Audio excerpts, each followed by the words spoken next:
ولي أمل بربي لا يخيب، وشمس الفأل عندي لا تغيب.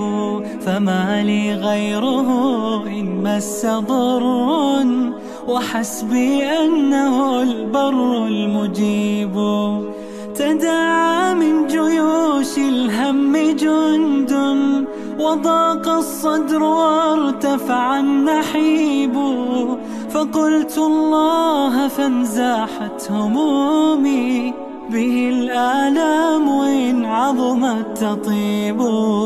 به الآلام إن عظمت تطيب. ولي أمل بربي لا يخيب، وشمس الفأل عندي لا تغيب. فما لي غيره إن مس ضر، وحسبي أنه البر المجيب. تداعى من جيوش الهم جند، وضاق الصدر وارتفع النحيب.